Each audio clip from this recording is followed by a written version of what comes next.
네, 오늘은 요한복음 2장 1절에서 12절까지 말씀을 묵상하도록 하겠습니다. 요한복음 2장 1절에서 12절까지 말씀 저와 여러분이 한 절씩 교독하겠습니다.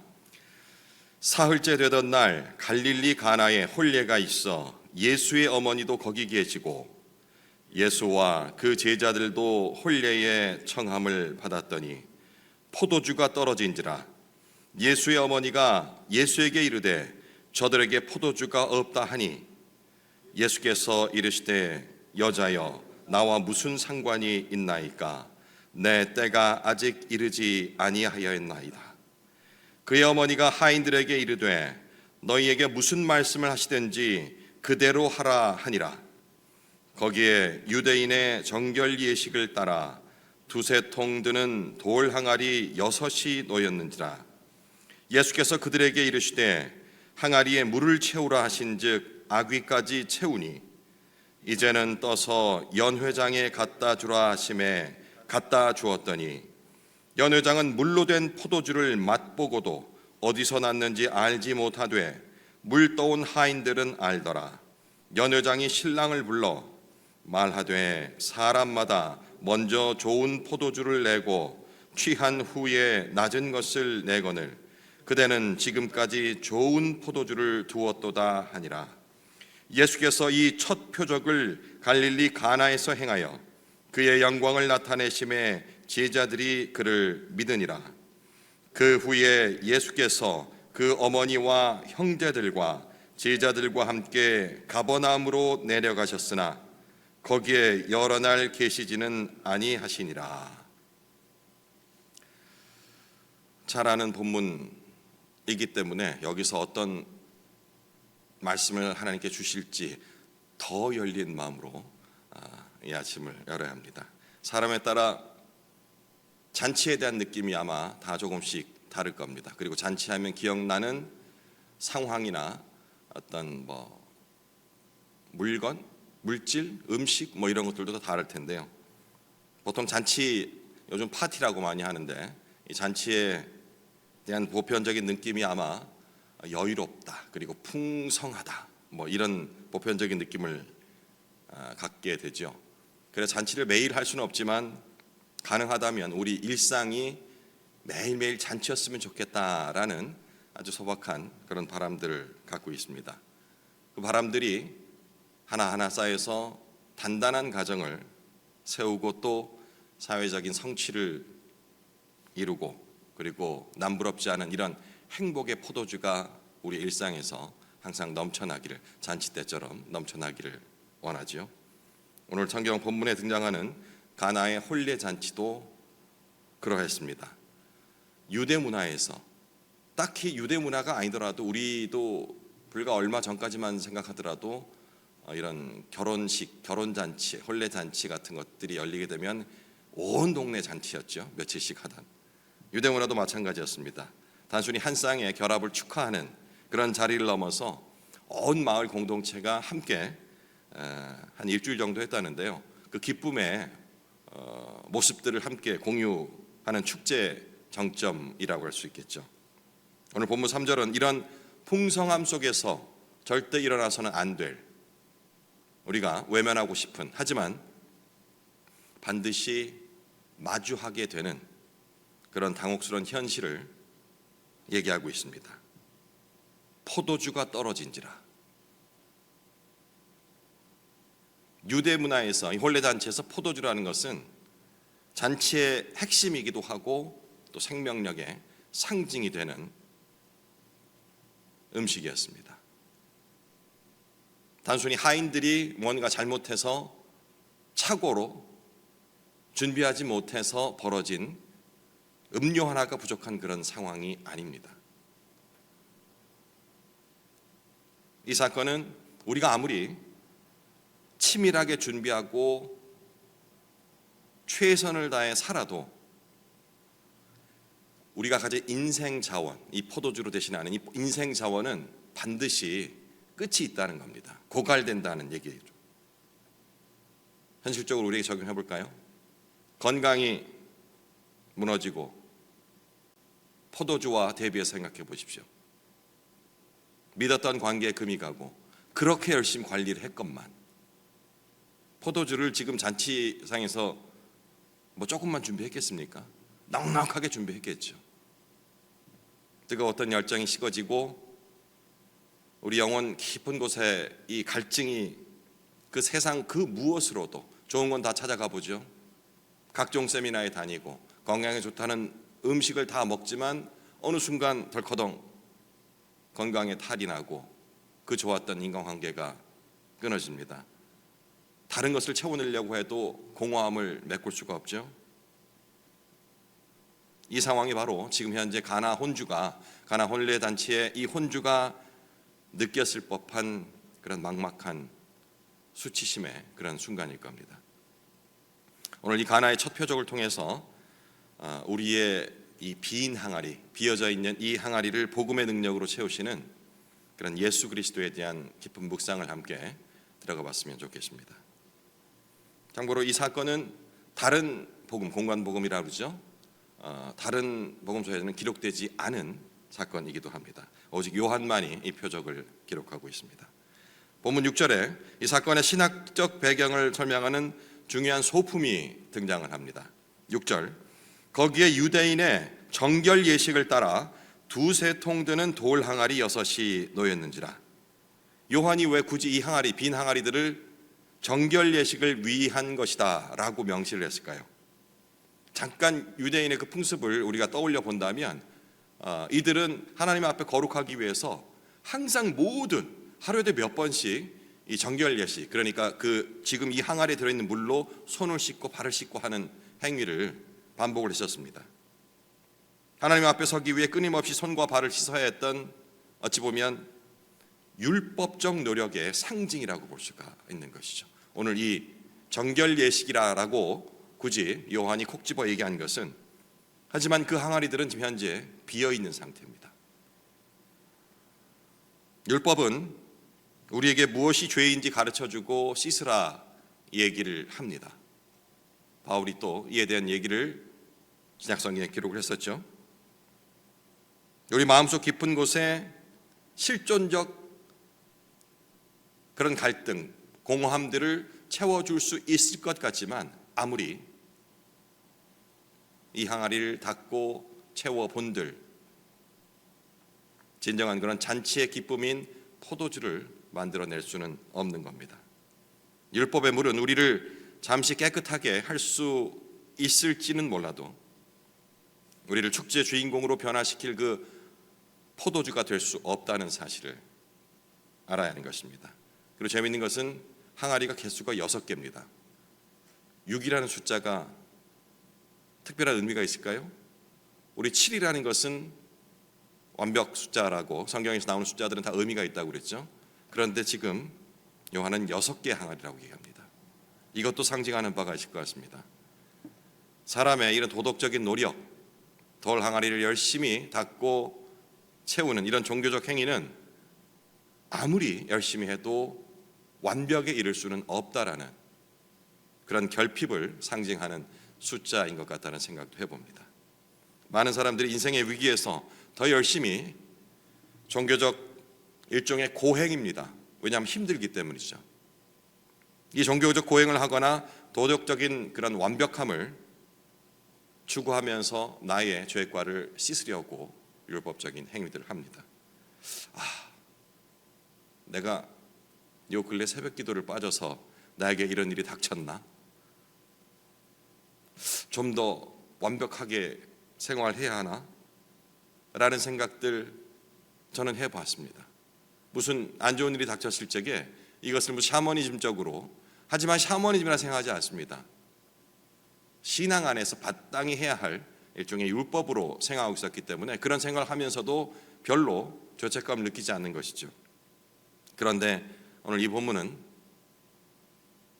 우리가 그런 행위를 하는 것이 빈 돌 항아리를 열심히 닦고 있는 것과 같다라는 메시지를 전해주고 있습니다. 예수님께서는 그 낡은 종교의 틀을 보시면서 새로운 일을 시작하시죠. 복음은 우리가 스스로 정결하게 되고자 노력하는 그런 필요한 그런 행위들을 멈추고 주님이 거저 주시는 은혜의 포도주를 받아들이는 데서 시작됩니다. 마리아가 포도주가 없음을 알렸을 때 예수님은 언뜻 보기에 거절하는 것 같은 대답을 하십니다. 4절, 예수께서 이르시되 여자여 나와 무슨 상관이 있나이까 내 때가 아직 이르지 아니하였나이다. 너무 냉정하죠. 잠깐만 계셔보세요도 아니고 무관심한 듯한 그런 표현을 하십니다.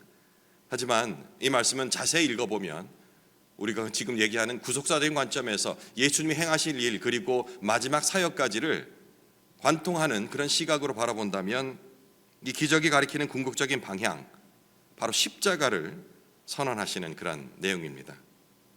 첫 번째 표적을 행하시면서 이 땅에서 예수님의 마지막 사역인 바로 십자가를 동시에 말씀하고 계신 그런 문장인 겁니다. 요한복음에서 예수님이 자주 말씀하시는 나의 때, 헬라어로 호라라는 이 단어는 항상 그 종착점이 바로 갈보리 언덕을 향하고 있습니다. 나의 때라는 그 시기를 지엽적인 그 시간 사건이 일어난 그 전후의 문맥이 아닌 바로 마지막 사역의 순간인 갈보리 언덕을 염두하고 읽는다면 예수님께서 하시는 말씀들이 그리 어렵지 않게 다 이 말씀 하시는 거구나, 벌써 이런 말씀을 그때 하셨구나라고 깨달을 수가 있는 겁니다. 가나 잔치에서 물을 포도주로 바꾸는 이 작은 영광은 장차 십자가에서 자신의 몸을 찢고 또 모든 피를 쏟아내어서 온 인류에게 생명의 포도주를 주시게 되는 그런 거대한 영광의 일종의 예고편이라 볼 수가 있겠습니다.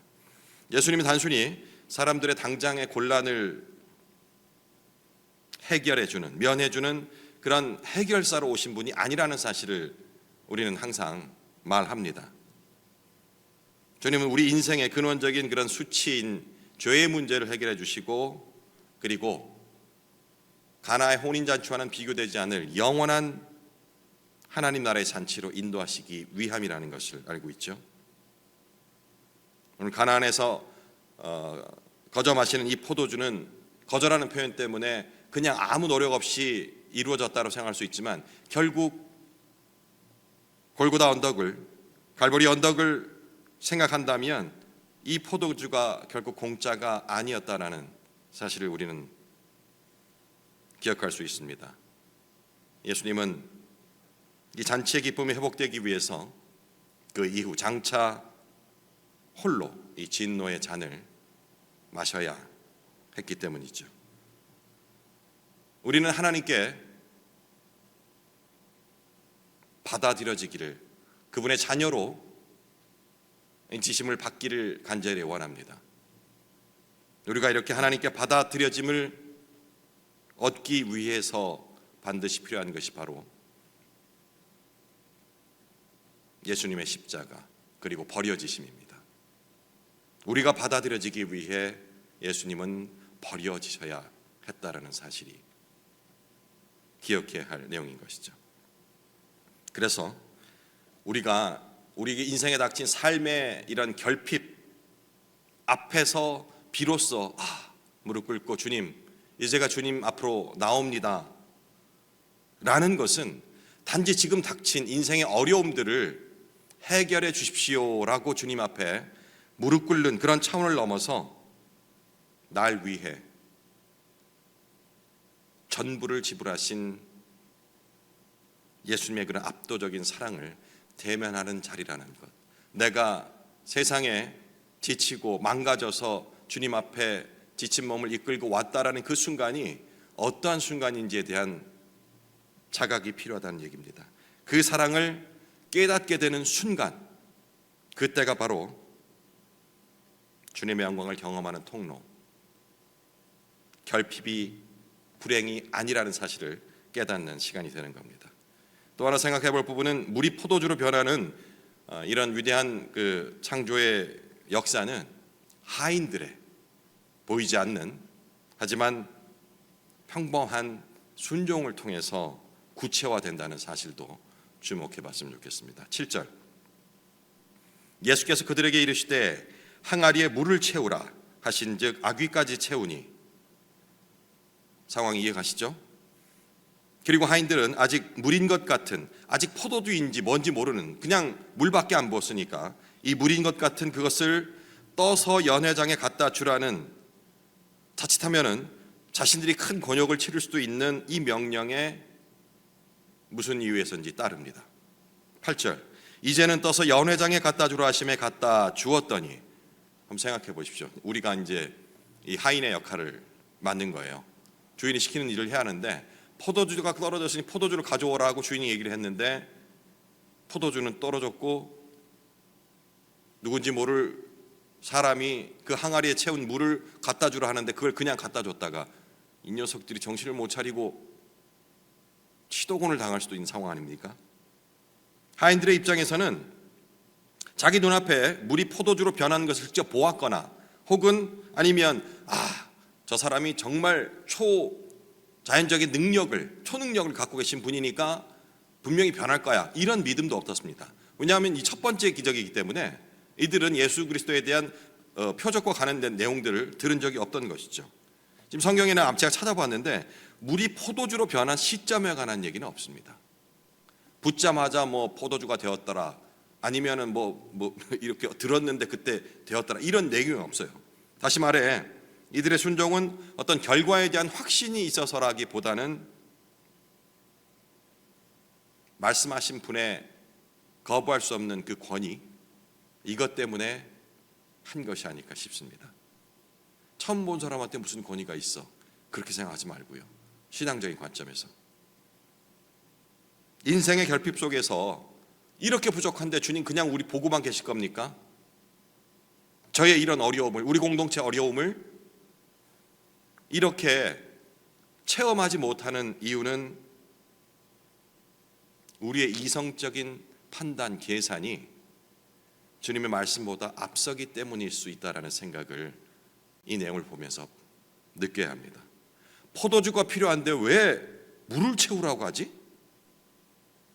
지금 이 맹물 갖다 주면은 잔치가 난리가 날 텐데 라는 그런 이성적인 판단 때문에 나의 결핍이 채워지지 못하고 있을 수 있다라는 얘기. 왜 주님 나에게 응답을 하지 않으시지라는 질문에 대한 답변을 이 본문을 통해서 우리는 가져야 한다는 겁니다. 복음의 신비는 우리가 다 이해할 수 없는 상황에도 주님의 선하심을 신뢰하고 무거운 물통을 메고서 한 걸음 내 발걸음을 뗄 때에, 그때 이 신비의 복음이 시작된다라는 사실입니다. 그래서 제가 추측하기로는 이 물이 포도주로 변화된 결정적인 시점, 성경엔 기록되지 않았지만 항아리 안에 이렇게 정적으로 머물러 있을 때가 아니라 하인이 그 물을 떠서 옮기는 순종의 과정에서 일어났지 않았을까라는 생각을 해봅니다. 맹물 같은 우리의 이 새로울 것이 하나도 없는 권태로운 그런 일상 속에 일상이 극상품 포도주로 이렇게 변하는 시점은 바로 그 순종, 우리의 발걸음을 떼는 그 순종의 문턱이라는 얘기입니다. 연회장이 감탄하면서 얘기를 하죠. 10절, 말하되 사람마다 먼저 좋은 포도주를 내고 취한 후에 낮은 것을 내거늘 그대는 지금까지 좋은 포도주를 주었다 하니라. 이 구절 역시 영적인 관점에서 바라본다면 어렵지 않게 교훈을 얻을 수 있습니다. 이 세상의 쾌락과 그리고 주님께서 주시는 우리에게 주시는 영원한 만족이라는 부분에 있어서 비유할 수 있겠죠. 우리가 순종의 걸음을 더할수록 더욱 깊은 맛을 낼 수 있다라는 교훈까지도 볼 수 있는 겁니다. 11절은 이 표적의 결론을 이렇게 맺습니다. 예수께서 이 첫 표적을 갈릴리 가나에서 행하여 그의 영광을 나타내심에 제자들이 그를 믿으니라. 그러니까 이 표적의 목적이 단순히 잔치집에 이 망신을 막아주는 것에 있는 것이 아니라는 거죠. 그 표적은 예수님께서 당신이 누구이신지, 그리고 그분이 가져오신 이 하나님 나라가 얼마나 풍성한지를 드러내면서 우리를 1차적으로는 그 제자들이 되겠죠, 믿음의 자리로 초대하는 것이었습니다. 제자들은 그 자리에서 이 바뀐 기적과도 같은 극상품의 포도주 맛에만 취해 있지는 않았습니다. 그들은 포도주를 만드신 그런 예수님의 영광을 보죠. 그리고 그분을 삶의 주인으로 신뢰하기 시작합니다. 그러니까 우리 삶에 일어나는 모든 기도의 응답과 그리고 은혜의 체험들은 결국은 한 지점을 가리키는 그런 이정표라는 얘기입니다. 예수 그리스도가 바로 나의 생명이시다. 이 두꺼운 성경이 말하는 핵심 복음의 진리도 바로 이것일 것입니다. 혹시 내 인생에 있어서, 내 인생 잔치에 있어서 그 제일 중요한 포도주가 떨어져서 어려움을 느끼고 있는 그런 우리 성도님들이 계시다 한다면 오늘 본문이 위로가 되었으면 좋겠습니다.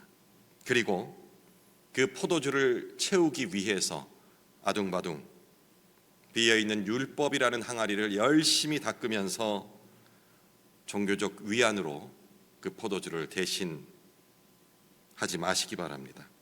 예수님의 이 표적은 거듭 말씀드리지만 우리 인생에 있어서 부족한 부분을 채우기 위한 그런 것이 아닙니다.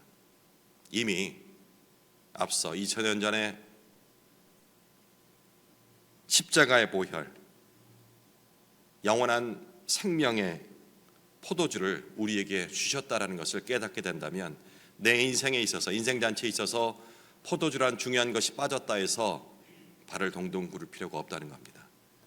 극상품의 그 포도주, 내 인생에 있어서 그 포도주는 예수 그리스도의 보혈이라는 영원한 포도주로 이미 채워주셨다는 것을 이 아침 개인적으로 묵상을 이어가시기 바랍니다.